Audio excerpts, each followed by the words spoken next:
$5 to rent a couple of movies? Actually, that's a pretty good deal. And really, it's peanuts when you compare it to how much life can cost. Which is what the girls talk about in this week's Hot Button. Oh, there's your answer. Wall Street. They're the ones who dictate how much life costs.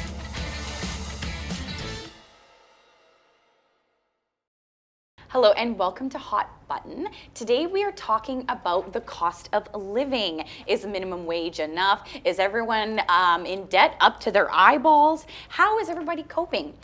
We wanted to know how you pay the bills, so we asked our friends on social media what they think about today's cost of living.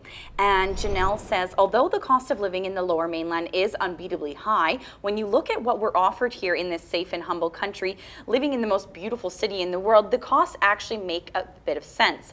Rather than the cost of living, I have more of a beef with the low salaries and wages for people in BC. And she makes a really good point there. Such a good point. Having the low wages and the low minimum wage here in BC. Yeah. And Corey says, I've been trying to save money for a down payment on a house for over 3 years now, and it feels impossible to do so. I have a 5-year-old, and I've moved in with my parents to save money, and I still don't have the funds to buy a place unless I want to live in the boonies. Very true. Today's cost of living is a little bit ridiculous. Insane. Yeah, and I mean, it doesn't help that we happen to live in one of the most expensive provinces in Canada. And personally, I feel like I am a walking statistic. I'm almost 30 years old. I'm currently living with my parents. Can't believe I just admitted that. And I have boatloads of debt.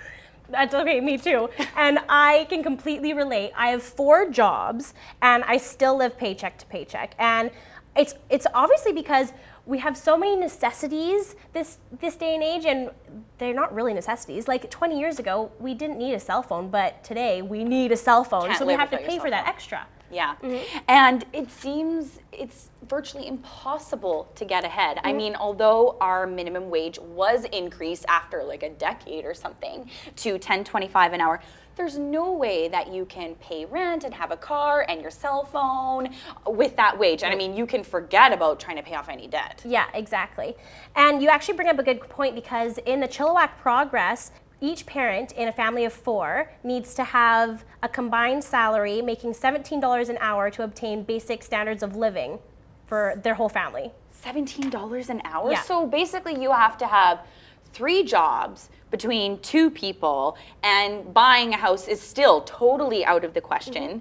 And being so close to Vancouver, and you know, Vancouver being the most expensive city in Canada to live in, you know, real estate here is starting to skyrocket as well. And I mean, I own a place in downtown Vancouver, but I haven't been able to live there for the last 3 years because it's too expensive. Yeah, that's the same for a lot of people. And not only is it impossible to buy a house unless you get like an inheritance or live with your parents till you're 40 to save money.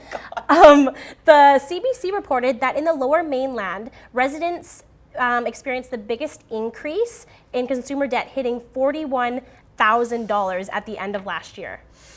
You know, that number is... rings a bell. It rings a bell. It's pretty much bang on. And, you know, most of my debt is from student loans. And although I wouldn't trade my education or degree for anything in the world, it's going to take me a decade to pay off those loans. And basically, you're going to school to get a job to pay for your student loans. So it's like a big circle, really. And in BC, we actually have the highest student debt average in the entire country. The average debt for student loans in BC is currently $35,000, and that's way above the national average, which is $27,000. There's no winning. So what is the solution? What do we do? Because nowadays, getting a good education does not guarantee that you are going to get a good paying job. Nope. And that's why we all need to become entrepreneurs and start our own businesses and grow vegetables. But we want to hear from you. How are you coping? Are you a walking statistic? Tell us about it. Thanks for watching, and we'll see you on the next episode of Hot Button.